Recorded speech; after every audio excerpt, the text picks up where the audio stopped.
Hello dear students. तो इस video में हम क्लास 9th का साइंस यानी कि विज्ञान का सैंपल पेपर सॉल्व करेंगे, जो कि आपके आने वाले एग्जाम के लिए बहुत ज़्यादा इम्पोर्टेंट है।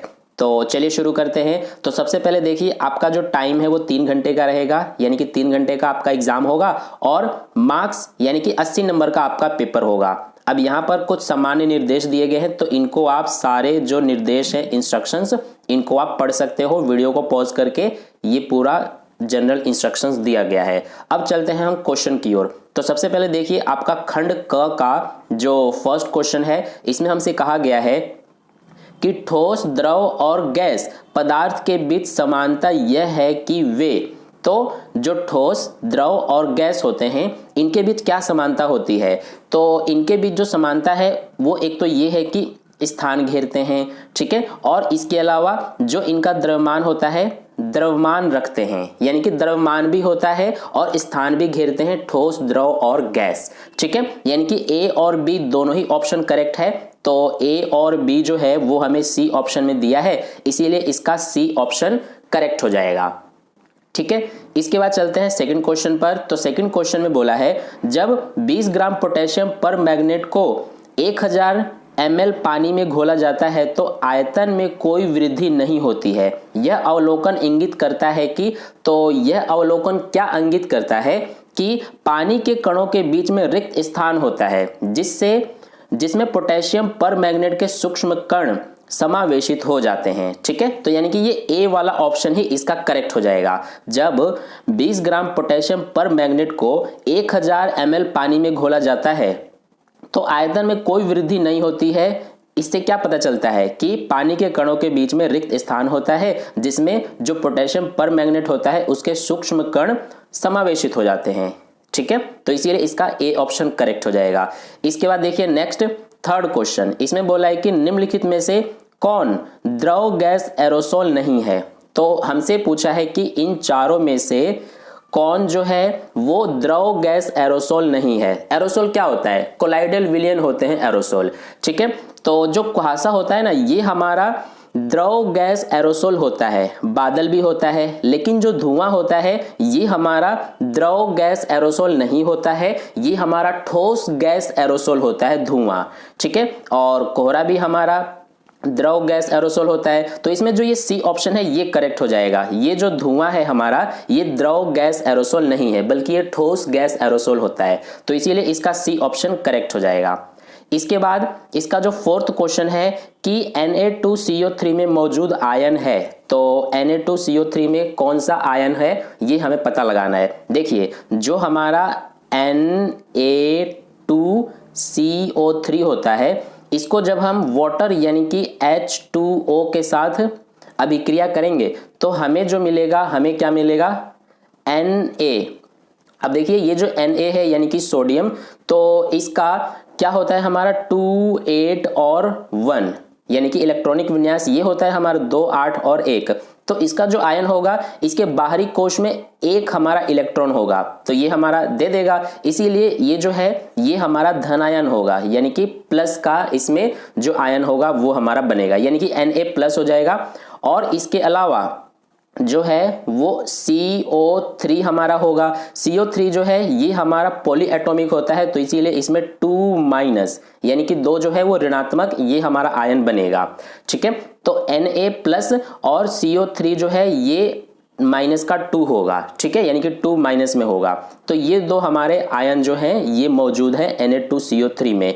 तो देखिए, Na प्लस ये रहा और CO3 और ये हमारा 2 माइनस में है, तो यानी कि ए ऑप्शन ही इसका करेक्ट हो जाएगा, ठीक है। तो फोर्थ क्वेश्चन का ए ऑप्शन बिल्कुल करेक्ट है। इसके बाद फिफ्थ क्वेश्चन देखिए, इसमें बोला है कि जब 6 ग्राम कार्बन को 16 ग्राम ऑक्सीजन में जलाया जाता है तो 22 ग्राम कार्बन डाइऑक्साइड उत्पन्न होती है। यदि 6 ग्राम कार्बन को 30 ग्राम ऑक्सीजन में जलाया जाए तो उत्पादित कार्बन डाइऑक्साइड होगी, कितनी होगी कार्बन डाइऑक्साइड? इसमें कई सारे स्टूडेंट्स ये ट्रिक लगाएंगे कि जब 6 ग्राम कार्बन है तो 16 ग्राम ऑक्सीजन में जलाया जाता है तो 22 ग्राम बन रहा है, यानी कि 6 और 16 को जोड़ने पर 22 आ रहा है। ऐसे ही वे 6 और 30 को भी जोड़ देंगे और 36 यहाँ पर आंसर निकाल देंगे, लेकिन ऐसे ये नहीं होता है। इसमें आपको थोड़ा सा समझना पड़ेगा। इसका सॉल्यूशन हम कैसे करेंगे? देखिए, हमें पता है कि कार्बन और ऑक्सीजन यानी कि सी और प्लस में O2 मिल करके क्या बनाते हैं, CO2 यानी कि कार्बन डाइऑक्साइड।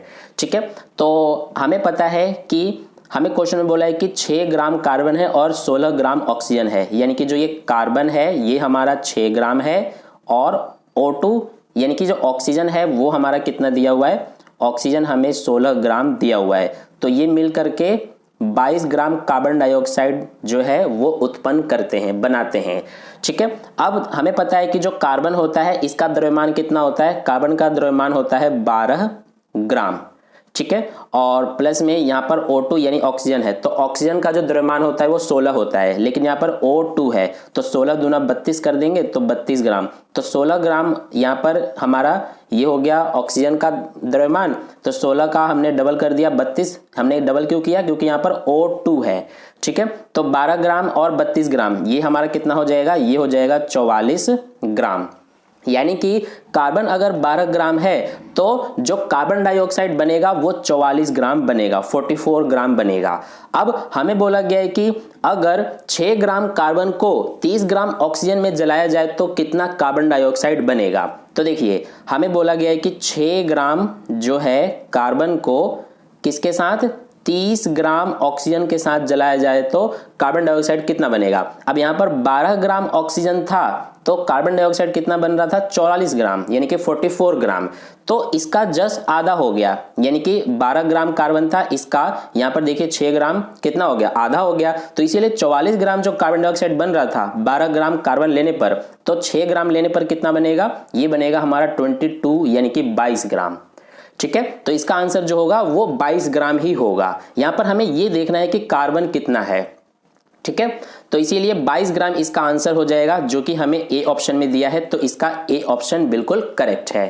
अब देखिए क्वेश्चन नंबर 6, तो क्वेश्चन नंबर 6 में हमसे बोला गया है परमाणु की संरचना के बारे में निम्नलिखित में से कौन सा कथन गलत है। तो यहाँ पर हमें ये 3 कथन दिए गए हैं, इनमें से कौन सा गलत है ये हमें पता लगाना है। तो देखिए पहला है कि परमाणु एक अविभाज्य कण है, यही हमारा गलत है। परमाणु जो होता है वो एक अविभाज्य कण थोड़ा ना होता है, क्योंकि परमाणु में इलेक्ट्रॉन प्रोटॉन भी होते हैं, न्यूट्रॉन भी होता है, तो इसीलिए परमाणु एक अविभाज्य कण नहीं है, यानी कि यही हमारा गलत है। दूसरा जो है ये सही है, तीसरा भी सही है। ठीक है, कि समग्र रूप से परमाणु उदासीन होते हैं और परमाणु एक संपूर्ण द्रव्यमान नाभिक में केंद्रित होता है। परमाणु का संपूर्ण द्रव्यमान नाभिक में केंद्रित होता है, ये भी सही है। तो सिर्फ पहला वाला जो है वही गलत है हमारा, यानी कि सी ऑप्शन करेक्ट हो जाएगा, केवल एक। ठीक है, इसके बाद नेक्स्ट है आपका क्वेश्चन नंबर 7। इसमें बोला गया है किसी तत्व के परमाणु के m कोश में 3 संयोजकता इलेक्ट्रॉन होते हैं, इस तत्व की परमाणु संख्या होगी। तो देखिए जैसे कि आपको पता होगा कि पहला जो कोश होता है जो कि K होता है, दूसरा L, तीसरा M और चौथा N। ठीक है, तो जो M कोश है इसमें 3 संयोजकता इलेक्ट्रॉन होते हैं। ठीक है, ये हमें बोला गया है क्वेश्चन में। तो पहला जो कोश होता है इसमें हमें पता है कि कितने इसमें इलेक्ट्रॉन होते हैं, मैक्सिमम 2, और L वाला जो कोश होता है यानी कि दूसरा कोश, इसमें मैक्सिमम 8 होते हैं, और तीसरा जो है M कोश इसमें भी 8 ही होते हैं। यहाँ पर हमें बोला है कि 3 है, तो ये 3 M कोश में है इलेक्ट्रॉन। ठीक है, तो इस तत्व की परमाणु संख्या कितनी होगी, तो ये 2 और 8 10 और ये 3 13, यानी कि 13 होगी। तो 13 ये रहा डी ऑप्शन में, तो इसका डी ऑप्शन करेक्ट हो जाएगा। इसके बाद नेक्स्ट क्वेश्चन है 8, राइबोसोम की भूमिका है। तो राइबोसोम की क्या भूमिका होती है, प्रोटीन संश्लेषण का स्थान, यानी कि ए ऑप्शन इसका करेक्ट है। ठीक है, इसके बाद अगला जो क्वेश्चन है आपका क्वेश्चन नंबर 9। इसमें बोला है कि कमल का तना किसकी उपस्थिति के कारण पानी में तैरता है। तो किसकी उपस्थिति के कारण तैरता है, एरेंकाइमा की उपस्थिति के कारण जो कमल का तना है वो पानी में तैरता है। तो इसका ए ऑप्शन करेक्ट है, एरेंकाइमा। और इसके बाद क्वेश्चन नंबर 10 देखिए, निम्नलिखित में से कौन सा ग्राफ किसी वस्तु की एक समान गति को दर्शाता है। तो इसमें से ये वाला ग्राफ जो है ये हमारा, इसमें देखिए ये डिस्टेंस है और ये टाइम है, और ये हमारा यहाँ पर आप जो देख रहे हैं ये हो जाएगा वेलोसिटी यानी कि v। ठीक है, तो इसमें ये जो है ये हमारा एक समान गति को दर्शाता है। ये वाला जो है ये देखिए थोड़ा सा टेढ़ा है, ये असमान जो गति है ना उसको दर्शाता है। ठीक है, तो इसका ए ऑप्शन जो है यही हमारा करेक्ट हो जाएगा। 10th क्वेश्चन का ए ऑप्शन बिल्कुल करेक्ट है। इसके बाद नेक्स्ट है इसमें क्वेश्चन नंबर 11। इसमें बोला गया है कि यदि कोई वस्तु t समय में s दूरी तय करती है तो इसकी गति कितनी होगी। तो गति जो है उसको हम v से दिखाते हैं। v इक्वल्स टू क्या होगा हमारा इसमें, तो जो इसमें दूरी है दूरी को s से दिखाया गया है, तो s हमारा ऊपर, अपॉन में जो टाइम है उसको t से दिखाया गया है, तो अपॉन में टाइम आएगा यानी कि t, तो v equals to s upon t हो जाएगा। तो जो कि ये रहा ए ऑप्शन में, v equals to s upon t, तो यानी इसका ए ऑप्शन करेक्ट है। इसके बाद क्वेश्चन नंबर 12 देखिए। इसमें बोला है कि एक लड़का चलती ट्रेन में सिक्का उछालता है जो उसके पीछे गिर जाता है। इसका मतलब यह है कि ट्रेन चल रही है, तो ट्रेन चल रही है कैसे, त्वरित गति से चल रही है। जब चलती ट्रेन में अगर आप सिक्का उछालोगे तो जो सिक्का है वो पीछे की साइड ही गिरेगा, तो इसका मतलब क्या है कि जो ट्रेन है वो त्वरित गति से चल रही है, यानी कि ए ऑप्शन इसका करेक्ट हो जाएगा। इसके बाद नेक्स्ट है क्वेश्चन नंबर 13। इसमें बोला गया है वस्तु जिसमें तुलनात्मक रूप से सबसे कम जड़त्व है, और हमें बोला गया है कि माना कि ये सभी वस्तुएं एक ही आकार की है, ये जो वस्तुएं दी गई है इनकी बात की गई है। तो देखिए जो वस्तु है उसमें तुलनात्मक रूप से सबसे कम जड़त्व है वो हमारा इन चारों में से किस में होगा। देखिए जड़त्व जो है वो हमारा किस पे डिपेंड करता है, द्रव्यमान पर, यानी कि मास पर। तो जितना ज्यादा मास होगा जड़त्व उतना ही ज्यादा होगा, जितना कम द्रव्यमान होगा उतना ही कम जड़त्व होगा। तो ये जो चारों हमें दिए गए हैं इनमें से जो ये थर्मोकोल की गेंद है इसमें सबसे कम द्रव्यमान होगा, इसीलिए जो जड़त्व है वो भी सबसे कम इसी में होगा, यानी कि डी ऑप्शन इसका करेक्ट हो जाएगा। पहले में लोहे की गेंद दी गई है, दूसरे में प्लास्टिक की गेंद, तीसरा कागज की गेंद और चौथा थर्मोकोल की गेंद, तो सबसे कम द्रव्यमान जो है वो इसमें होगा, यानी इसका जड़त्व भी सबसे कम होगा, तो डी ऑप्शन इसका राइट हो जाएगा। इसके बाद अगला है क्वेश्चन नंबर 14। गुरुत्वाकर्षण के कारण त्वरण का मान होगा। तो गुरुत्वाकर्षण के कारण जो त्वरण है उसका मान क्या होगा, ध्रुवों पर अधिक होगा, ठीक है, यानी कि पोल्स पर ज्यादा होगा, यानी बी ऑप्शन इसका करेक्ट है। और 15th क्वेश्चन है कि परमाणु से प्राप्त ऊर्जा जिसका उपयोग बिजली संयंत्रों को चलाने के लिए किया जाता है तो वो हमारा नाभिकीय ऊर्जा होता है, यानी कि बी ऑप्शन करेक्ट हो जाएगा इसका। इसके बाद नेक्स्ट है क्वेश्चन नंबर 16। संपीड़ित स्प्रिंग में होती है, संपीड़ित स्प्रिंग में क्या होती है, स्थितिज ऊर्जा होती है, ठीक है, संपीड़ित स्प्रिंग में क्या होती है, स्थितिज ऊर्जा, यानी इसका बी ऑप्शन जो है वो करेक्ट है। इसके बाद नेक्स्ट है क्वेश्चन नंबर देखिए 17 से 20, क्वेश्चन नंबर 17 से 20 तक जो है इसमें आपका अभिकथन और कारण वाले क्वेश्चंस दिए गए हैं, ठीक है। तो सबसे पहले हमारा है क्वेश्चन नंबर 17। इसमें बोला गया है कि अभिकथन में हमें दिया है कि जल की परमाणुकता 3 है, तो ये तो हमारा बिल्कुल सही बात है कि जो जल की परमाणुकता होती है वो 3 होती है, क्योंकि जल को हम किससे लिखते हैं, जल जो होता है वो हमारा H2 होता है। तो इसमें देखिए हाइड्रोजन के कितने एटम्स हैं, 2 हैं, और ऑक्सीजन के 1 भी नहीं, यानी कि 1 मानेंगे, तो 2 ये और 1 किसका, यानी कि 3 हो गए, यानी कि जल की जो परमाणुकता है वो 3 ही होती है। तो अभिकथन हमारा बिल्कुल करेक्ट है। और कारण में बोला है कि परमाणुकता एक अणु का निर्माण करने वाले परमाणुओं की संख्या है, तो कारण भी सही है। और देखिए अभिकथन भी सही है हमारा, और जो कारण है ये भी सही है, और इसके अलावा ये जो कारण है ये हमारा इस अभिकथन को एक्सप्लेन भी कर रहा है, सही व्याख्या भी करता है, तो इसीलिए इसका हमारा ए वाला ऑप्शन करेक्ट हो जाएगा। ए और आर दोनों सत्य है और आर ए का सही स्पष्टीकरण है, ठीक है।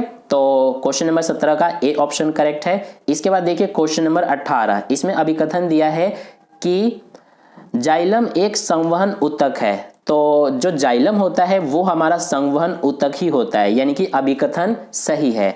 और कारण में बोला गया है कि पौधे में पानी और खनिज का परिवहन जाइलम के माध्यम से होता है, तो ये भी हमारा करेक्ट है कि जो पौधे होते हैं उनमें जो खनिज यानी कि भोजन और जो पानी होता है, खनिज और पानी का जो संवहन होता है वो हमारा कैसे होता है, जाइलम के माध्यम से होता है। तो यानी कि कारण भी सही है, अभिकथन भी सही है, और ये जो अभिकथन है हमारा इसका ये कारण सही स्पष्टीकरण भी है, तो इसीलिए इसका भी ए ऑप्शन ही करेक्ट होगा, ठीक है। तो क्वेश्चन नंबर 18 का ए ऑप्शन करेक्ट है। इसके बाद देखिए क्वेश्चन नंबर 19। क्वेश्चन नंबर 19 में बोला है अभिकथन दिया है कि दुर्घटनाओं को रोकने के लिए सुरक्षा बेल्ट पहने जाते हैं, तो ये तो हमारा सही है अभिकथन, दुर्घटनाओं को रोकने के लिए जो सुरक्षा बेल्ट होते हैं वो पहने जाते हैं। और कारण में बोला है कि सुरक्षा बेल्ट हमारे शरीर पर एक बल लगाती है जो हमारे आगे बढ़ने की गति को धीमा कर देती है। तो कारण भी सही है, हमारा अभिकथन भी सही है, कारण भी सही है, और कारण इस अभिकथन का सही एक्सप्लेनेशन भी है, यानी स्पष्टीकरण भी है। तो इसीलिए इसका भी ए ऑप्शन ही करेक्ट होगा। ठीक है, इसके बाद क्वेश्चन नंबर 20 देखिए। इसमें हमारा अभिकथन क्या दिया है कि सोयाबीन एक खरीफ फसल है। तो क्या सोयाबीन एक खरीफ फसल है? आप मुझे कमेंट करके बताना। ठीक है, तो सोयाबीन जो होता है वो हमारा एक खरीफ फसल ही होता है, यानी कि अभिकथन सही है। कारण में बोला गया है कि वर्षा ऋतु में उगाई जाने वाली फसल रवि की फसल कहलाती है। ये हमारा गलत है। जो वर्षा ऋतु में हम फसल उगाते हैं उनको हम रवि फसल नहीं बल्कि खरीफ फसल बोलते हैं। तो कारण हमारा गलत है और अभिकथन सही है, तो इसलिए इसका सी ऑप्शन करेक्ट हो जाएगा। ये रहा सी ऑप्शन। ए सत्य है लेकिन आर गलत है, तो इसीलिए क्वेश्चन नंबर 20 का ए ऑप्शन करेक्ट है। तो क्वेश्चन नंबर 20 तक हमने कर लिया है, और इसके बाद क्वेश्चन नंबर 21 से खंड ख शुरू हो जाता है। इसको हम अगले वीडियो में करेंगे। तो इस वीडियो को एक लाइक कर देना, अपने दोस्तों में भी शेयर कर देना, और अगर आपने चैनल को सब्सक्राइब नहीं किया है तो सब्सक्राइब करके बेल आइकन प्रेस कर लेना। तो मिलते हैं फिर अगले वीडियो में।